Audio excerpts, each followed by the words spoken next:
Welcome back. It's the Divine Band 1111, and tonight is 12/12. Uh, what's the day's date? 12/12 is now July the 27th, and we here to start off the night talking about the divine couples and their alchemical bloodlines. I want to start off by, stating, we're in these deep waters right now, and we paying the karmic debt. A lot of us might not, understand what's going on, so I'm gonna try to break it down. We paying the karmic debt before the blessings drop. The law of lineage alchemy. Um, I was going to start off with the first divine couple, which is Ishtar and Damazi. But tonight we're going to start off letting you know many of us feel a lot of darkness in our life. And we're going through the dark night of the soul. And that's because, and it's intense. And it's because a lot of it is because of David and Bathsheba. They were a very powerful union, but they paid a heavy price. They lost a child. This is the red orange shadow. You see it? I don't know if you see it. The initiate couple, David and Bathsheba. The shadow phase, red and on. You see the crown and the broken bloodline. The shadow phase, red line as redemption of, well, that ain't up there, but it's redemption of something. Redemption of the bloodlines, because Bathsheba was another man's wife before she became King David's wife. And that was his friend. And she was on the roof, took a bath in front of the king. He was in the house across, and he seen her naked on the roof. Now, I don't know. In my mind, I believe she did it intentionally.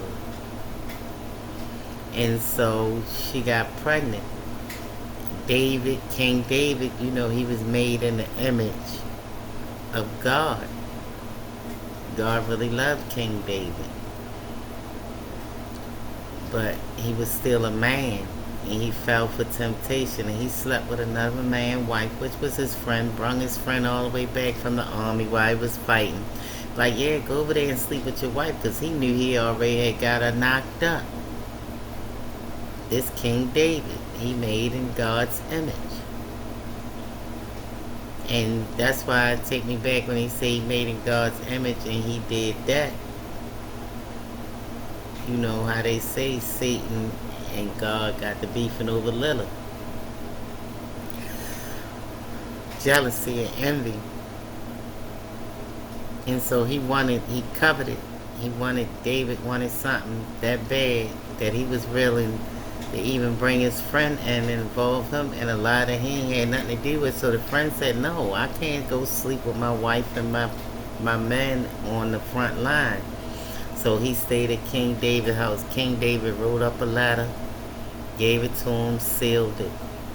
When he get back to with his men and them, the man opened up the letter, and King David told him to put the friend on the front line. The friend got killed. He ended up with the wife. So they had the son, and the son was the curse. It's before Solomon. They had a son before Solomon, and the curse, they lost the son because he wasn't supposed to mess with another man's wife. So that's when we got to pay for the bloodline sins.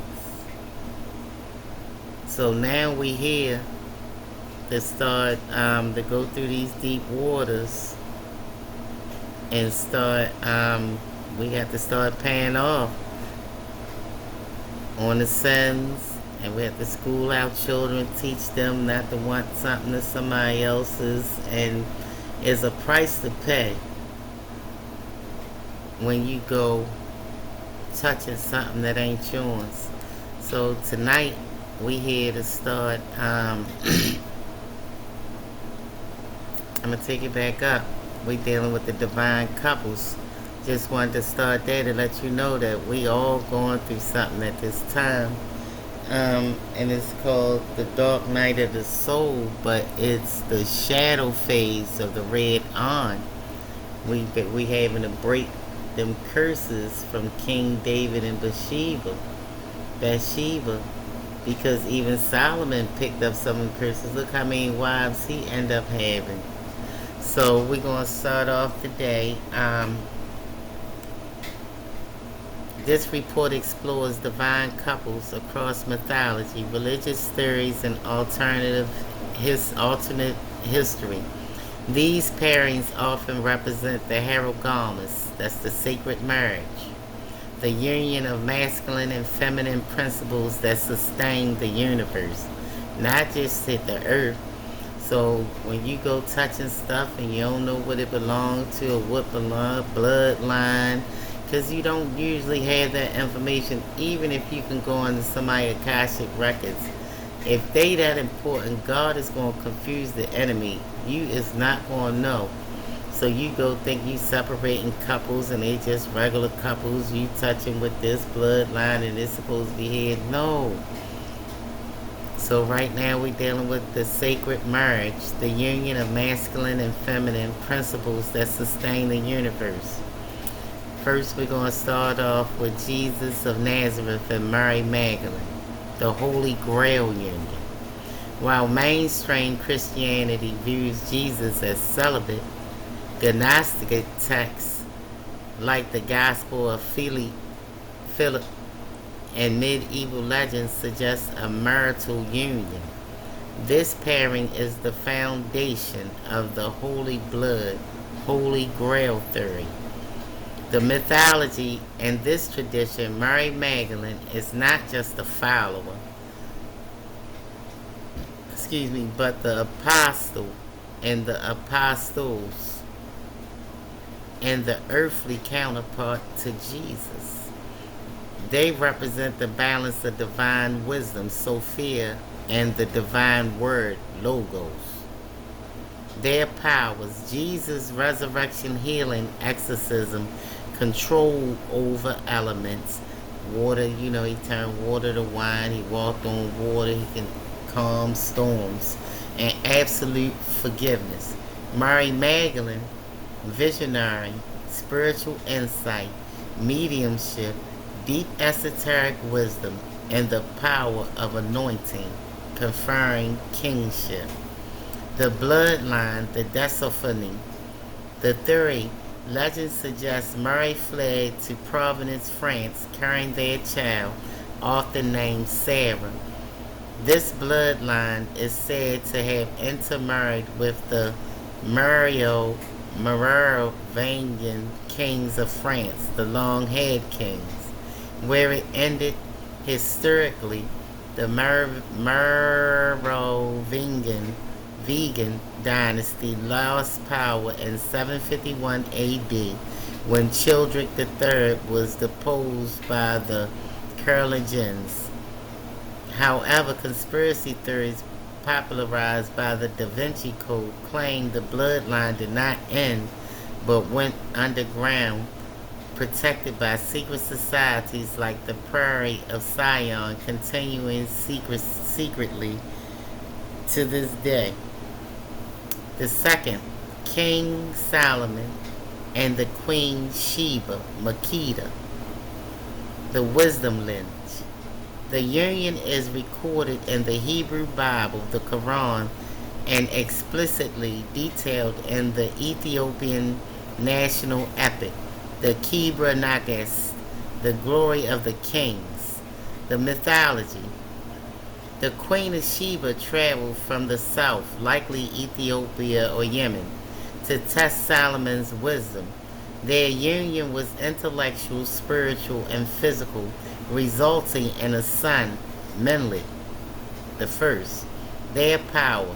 Solomon, renowned for divine wisdom, the ability to speak with animals, and in occult law the power to bind and control the jinn spirit using a magic seal ring.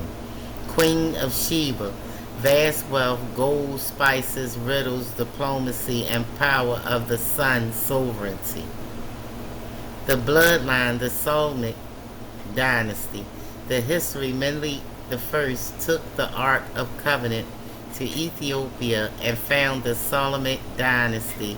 This is one of the longest surviving royal houses in history. Where it ended, the bloodline ruled Ethiopia for roughly 3,000 years until the deposition of Emperor Haile Selassie I in 1974. During the communist coup, while the political power ended, living descendants of Haile Selassie reside in exile today. The third couple, Ishtar, Inanna, and Damazi, which is Tammuz, the seasonal cycle. This is the oldest divine couple on your list, hailing from ancient summer Mesopotamia. Their story explains the changing seasons. The mythology: Ishtar is the queen of heaven who descends into the underworld. To return, she must provide a substitute. She chooses her husband Damazi, who had failed to mourn her absence appropriately. Their powers: Ishtar, goddess of love, war, and sex. She holds the divine decrees of civilization. She holds the Mies, the divine decrees of civilization, commanding political power, terrifying wrath, and intense passion. Damazi, the shepherd king. He possessed the power of fertility, vegetation, and milk production. The bloodline status: unlike human divine hybrids, this lineage is not linear but cyclical. Where it ended, it does not end in a human sense. The bloodline in this cycle of nature is self. Damazi dies every year's summer drought and is resurrected every spring. Mythologically, their descendants are the kings of Europe, where the historical king Gilgamesh claiming descent from similar divine pairings. 4. Isis and Osiris, the resurrection lineage. The central myth of ancient Egypt, defining the concept of pharaonic rule. The mythology: Osiris was the first king of Egypt, murdered by his brother Set. Isis, through magic and grief, reassembled his body and conceived a son, Horus, famously without a standard physical union, a miraculous conception. Their powers: Osiris, lord of the afterlife, judged the dead, power over resurrection and the Nile floods. Isis, the great of magic.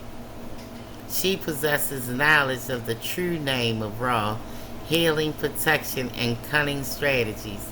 The bloodline. The history: their son Horus was considered the first living pharaoh.